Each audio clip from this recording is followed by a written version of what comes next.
Nous en arrivons à l'amendement numéro 29. C'est M. Gors qui le présente. Merci, Monsieur le Président. Cet amendement arrive à ce moment dans le débat. Il aurait pu se situer à un autre endroit, mais enfin, il a pour objectif justement d'examiner où nous en sommes et comment les choses peuvent évoluer par rapport aux droits des malades. La loi de 1999, la loi de 2002 a posé le principe du droit des malades. C'était une avancée considérable. La loi dite Leonetti de 2005 a précisé que ce droit des malades s'appliquait y compris lorsque l'interruption du traitement auquel le malade peut faire appel pouvait entraîner la mort. Il a précisé que dans ces conditions et dans des cas très particuliers, ce droit pouvait donc presque être opposable aux médecins, évidemment s'il n'était pas inconscient.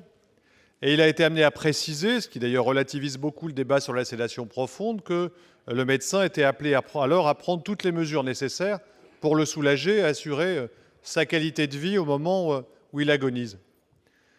Cette loi a constitué un progrès. J'étais président de la commission spéciale dont Jean Leonetti était le rapporteur. Nous l'avons votée à l'unanimité à l'Assemblée nationale. Elle constitue, de mon point de vue, une étape. Pourquoi ? Parce que le débat qui nous est posé n'est pas tant de savoir si les uns ou les autres ont raison d'un point de vue idéologique ou philosophique sur la question de savoir si l'on a le droit ou non de disposer de sa vie. C'est une question qui intéresse chacun d'entre nous, mais qui ne relève pas, à mon sens, du législateur. La question qui nous est posée, c'est de savoir si nous pouvons accepter qu'une personne se trouvant en fin de vie et qui souffre soit laissée sans solution. C'est cela la question qui nous est posée. La loi Leonetti a été de répondre à cette question pour un très grand nombre de cas, ceux qui sont en fin de vie et qui dépendent d'un traitement. Elle ne l'a pas réglé pour ceux qui ne rentrent pas dans ce cadre, c'est-à-dire ceux qui peuvent souffrir d'une manière atroce, insupportable, sans pour autant dépendre encore d'un traitement, ne plus dépendre d'un traitement. Autrement dit, sans qu'aucune solution, ni juridique ni médicale, ne puisse leur être apportée. Le professeur Sicard, dans différentes missions qui ont été les siennes, notamment comme président de la Commission nationale d'éthique, avait souligné la nécessité dans ce contexte, pour éviter tout débat idéologique, de réfléchir à une exception d'euthanasie. Autrement dit, de créer une situation dans laquelle, lorsque la personne n'avait pas de solution, lorsque l'équipe médicale, lorsque la famille, lorsque les proches n'avaient pas de solution à offrir face à la souffrance, on puisse offrir une alternative, une opportunité. C'est ce que préconise cet amendement, consistant à dire, sans rien trancher du débat sur le droit à mourir, sur le refus de ce droit à mourir, lorsqu'on n'a pas de solution, il faut pouvoir en trouver une, parce que la souffrance est la seule solution qui soit insupportable. Et donc l'amendement propose qu'à travers une commission qui pourrait être nationale, pourrait être régionale, un avis soit donné pour constater à la fois la volonté du malade, l'absence d'une issue favorable du point de vue médical. Il est clair qu'il n'a pas de perspective de vie au terme de la maladie qui le frappe, et l'absence de solution juridique pour répondre à cette demande. Ça rappelle par exemple très exactement le dossier de Chantal Sébille, une femme qui était atteinte d'une maladie d'une extrême gravité, donc elle pouvait connaître les prolongements à venir, et qui n'a pas souhaité souffrir, en tout cas affronter cette déchéance, cette perte de dignité, et qui n'a pas eu d'autre solution que le suicide pour trouver une solution personnelle à la situation dans laquelle elle se trouvait. On imagine ce qu'a pu être la solitude et la souffrance de cette personne.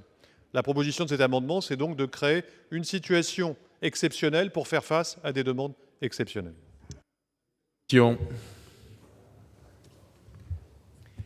La sédation profonde et continue nous paraît apporter la meilleure solution au cas que vous avez soulevé. Nous sommes là clairement dans l'exception d'euthanasie, chose que nous n'avons pas défendue. Alors, je voudrais déjà ouvrir, non pas le débat, mais la précision concernant la notion de sédation profonde et continue versus euthanasie. Deux concepts, comme j'ai pu le développer en commission, la notion de temporalité et la notion d'intentionnalité. La notion d'intentionnalité, en aucun cas, et on le développera peut-être tout à l'heure, la sédation profonde ne cherche à provoquer la mort. Elle cherche simplement à apaiser douleur et souffrance qui accompagnent les derniers instants de la vie. Pour ce qui est de l'intentionnalité. Pour la question de la temporalité, c'est autre chose. La temporalité, c'est le délai dans lequel les choses vont se passer à partir du moment où on va mettre en place la sédation profonde et continue. Et ce n'est pas du tout la même chose, ni sur un plan juridique, ni sur un plan, je dirais, émotionnel. Une sédation profonde et continue par le biais d'une perfusion qui va durer quelques heures, quelques jours au maximum, et l'exception d'euthanasie par le biais d'un geste létal, style une injection létale, ou bien l'absorption d'une substance dans le cas de suicide assisté. Donc c'est un avis défavorable de la Commission. Avis du Gouvernement ? Oui, le gouvernement donne un avis défavorable à cet amendement qui ne s'inscrit pas du tout dans le cadre qui a été retenu par le gouvernement en soutien de cette proposition de loi. C'est une position constante que vous défendez, monsieur le sénateur, que vous avez défendue il y a quelques années dans un autre hémicycle. Il se trouve que cette proposition de loi propose une option qui est la sédation continue et terminale pour des situations dans lesquelles il n'y a pas de solution satisfaisante avec les moyens dont on disposait. Et la sédation terminale est une façon de prendre en compte ces situations pour lesquelles on ne trouve pas de réponse.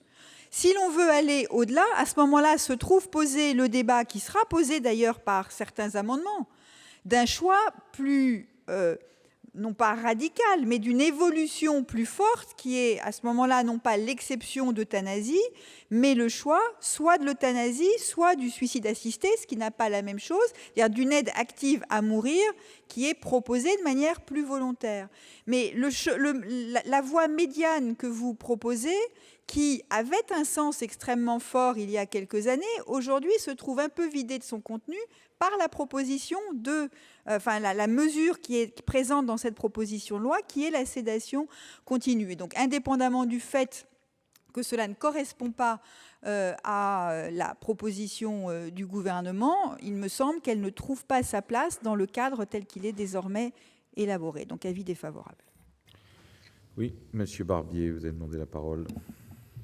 Oui, simplement, Monsieur le Président, Madame la Ministre, je crois qu'il ne faut pas qu'on mélange tous les problèmes qui peuvent se poser, parce que le cas que vous avez évoqué, mon cher collègue, ne rentre pas du tout dans le cadre de la loi. Madame Séville, ce n'était pas une question de fin de vie, c'était une question de malaise, de souffrance, mais qui n'avait rien à voir avec la fin de vie. D'autre part, moi je voudrais savoir si, comme le rapporteur l'a fait, on va discuter tout de suite de la sédation profonde et continue. J'ai remarqué, et je remercie Madame la Ministre, de ne pas avoir, dans son intervention, évoqué l'adjectif profonde. Et ça, c'est quand même un bon point. Je vais mettre aux voix l'amendement. Monsieur Gors, pardon, pour explication de vote. Merci, Monsieur le Président. On ne peut pas dire que ce texte ne rentre pas dans le cadre de la loi. Le problème n'est pas de rentrer ou non dans le cadre de la loi, mais de savoir si l'on rentre ou non dans le cadre des situations qui sont vécues par les familles, par les malades, par les équipes médicales. Une loi qui s'arrête à la frontière des problèmes qui se posent dans les hôpitaux, dans les familles et pour les patients est une loi qui n'a pas beaucoup de sens de mon point de vue si elle veut apporter des réponses. Alors je ne dis pas que c'est le cas de ce projet de loi. Je dis simplement que la discussion doit pouvoir s'étendre à ces interrogations. Pour une raison simple aussi, Madame la Ministre, c'est que c'est vrai que la sédation profonde et continue peut apporter une réponse à des situations nouvelles, puisqu'on évoque ces situations dans le cadre du texte, mais il est bien précisé que c'est lorsque le pronostic vital est engagé à court terme. On est donc là tout à fait à la fin d'une existence marquée par la maladie et qui va se terminer dans les manières qu'on imagine. Lorsqu'on évoque la situation de Chantal Sébillard, parce que je crois qu'il faut s'appuyer sur des exemples précis, parce que je redoute vraiment, et même pour le coup je suis effrayé, par les prises de position abstraites sur ce sujet. Il faut prendre les cas concrets. Chantal Sébillard, elle était victime d'un cancer des sinus qui avait connu une évolution très grave, parfois parce qu'elle avait refusé certains traitements, peut-être avait-elle été mal conseillée. Toujours est-il qu'elle se trouvait dans cette situation. Elle n'était pas hospitalisée, elle ne dépendait pas d'un traitement, son pronostic vital n'était pas engagé à court terme, mais elle savait qu'elle allait subir une dégradation de son état physique et par conséquent aussi de sa situation psychologique d'une particulière gravité, qu'elle serait contrainte à l'hospitalisation, à la perte d'autonomie, à la prise en charge médicale d'une manière de plus en plus contraignante et de plus en plus étroite. Elle a donc demandé au président de la République de l'époque que celui-ci puisse trouver une solution pour la soulager. Il n'en avait pas naturellement, puisqu'il ne peut pas faire la loi lorsqu'elle n'a pas été décidée de cette manière. Elle s'est donc tournée vers son médecin qui n'avait pas non plus de solution légale. Elle était accompagnée par sa famille et quelle est la solution qu'elle a été amenée à pratiquer ? Le suicide pendant la nuit, seule, chez elle, dans des conditions qu'on peut qualifier de terribles. Personne ne peut souhaiter encourager ou favoriser ce type de fin de vie. Quand je vous entends les uns et les autres dire qu'il faut faire preuve d'humanité, de sérénité, d'attention, là, pour le coup, nous étions dans une situation qui peut se reproduire, et qui d'ailleurs se reproduit. Alors on peut y répondre d'une façon beaucoup plus directe. Et certains de mes collègues défendront l'idée, effectivement, qu'il faut reconnaître le droit à la personne de demander une injection létale qui permette de mettre fin à un séjour, parce que la personne a le droit de décider. D'une certaine manière, philosophiquement, je serais assez d'accord avec cela. Mais j'entends bien aussi la société dans laquelle nous sommes, les réticences qui peuvent exister. Je vois aussi les risques que cela peut représenter dans le fonctionnement de nos hôpitaux, où on sait que tout ne se passe pas dans des conditions telles qu'on pourrait le souhaiter. Lisez le rapport qu'a remis le professeur Sicard encore en 2012 au président de la République, où il nous explique que malgré la loi Neonetti, toute une série d'équipes médicales en hôpitaux continuent à pratiquer des euthanasies sans le consentement des personnes, sans même avoir informé la personne ou la famille. Ça, c'est la réalité. Alors, moi, je veux bien qu'on emploie les adjectifs dignes ou sereines, je veux bien qu'on nous dise plein de choses, mais cette réalité, elle est là. Et donc, notre devoir, c'est de soulager ceux qui sont confrontés à ces situations. Et dans le cas de Chantal Sébir, il n'y aurait pas eu d'autre solution que celle que je préconise. C'est-à-dire qu'elle puisse se tourner vers une commission évaluant la situation médicale, sans issue, en tout cas qui annonce une perte d'autonomie et des souffrances terribles. Pas de solution juridique, puisque ça ne correspondait pas au cadre de la loi, pour reprendre la formule de mon collègue Barbier. Et qu'est-ce que l'on fait? Alors on la laisse souffrir? On la condamne au suicide, comme au suicide isolé, dans la solitude, dans la nuit, comme elle l'a connu? C'est une solution qui vous paraît digne et acceptable, puisque l'on parle de dignité? Mais c'est insupportable.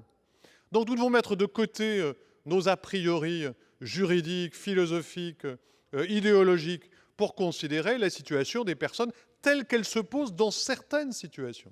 Et c'est pourquoi je défends cet amendement et je continuerai à le défendre. Et je ne crois pas, Madame la Ministre, j'entends vos arguments, mais qu'il soit désormais rendu obsolète par le texte, justement parce que le texte ne s'adresse qu'à des personnes dont le pronostic vital est encouragé à court terme. Et je pense qu'il faut que nous progressions par étapes. Moi, la situation qui me paraîtrait un jour la plus satisfaisante, ce serait celle, justement, où la personne en fin de vie et qui va mourir ou qui veut mourir, et devant elle, l'ensemble des solutions que la société avancée qui est la nôtre puisse lui proposer. Les soins palliatifs, parce qu'elle veut durer, parce qu'elle veut, par exemple, connaître les résultats du petit-fils au bac, très bien.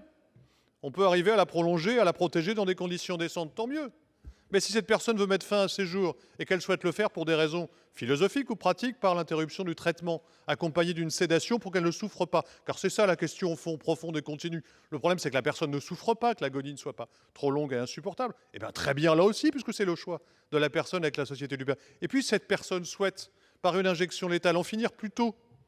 Moi, ça ne me poserait pas de problème à terme, à supposer évidemment que la culture dans les hôpitaux ait évolué, que nous soyons prêts à assumer ce type de responsabilité, ce dont je doute aujourd'hui quand je vois la pratique, le rapport à la mort, la façon dont nous abordons encore ces questions dans la réalité de nos établissements. Donc allons-y par étapes. La loi Leonetti en a été une, la sédation profonde et continue en est une autre, complémentaire. Je propose que nous franchissions une étape nouvelle avant d'aller peut-être plus loin un jour. Merci, pour le coup, mon cher qui collègue. nous fasse progresser dans ce débat.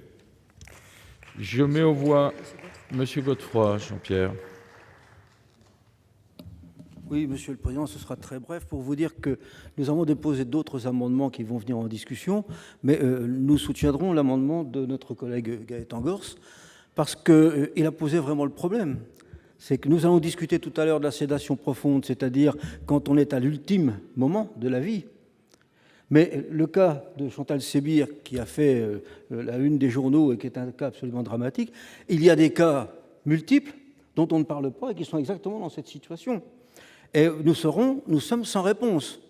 Et je pense que la proposition que fait M. Gors, c'est vraiment d'avoir une réponse appropriée. Alors, je ne suis pas très chaud quand on parle d'exception d'euthanasie, même si le rapport Sicard, enfin si M. Sicard l'avait fait il y a déjà une dizaine d'années, c'était le conseil de l'ordre, je crois, des médecins qui avaient parlé de cette exception d'euthanasie, mais parce qu'elle peut se heurter peut-être à certains problèmes juridiques, mais je pense qu'on ne peut pas laisser les personnes dans la situation que vient de décrire notre collègue sans solution. On y reviendra tout à l'heure, mais vous avez des personnes qui savent très bien qu'elles vont immanquablement vers la fin de vie dans des situations de souffrance très importantes, dont elles ne savent pas si elles vont pouvoir les supporter, et qu'elles préfèrent anticiper, parce que de toute façon, il n'y a pas de solution. Il ne faut pas attendre qu'elles soient à l'article de la mort, puisqu'on sait déjà qu'elles n'ont pas de solution. Et il faut leur apporter une réponse. Or, aujourd'hui, nous sommes sans réponse. C'est la raison pour laquelle nous soutenons l'amendement de Gaëtan Gors. Merci, mon cher collègue. Je mets aux voix l'amendement numéro 29, qui est pour.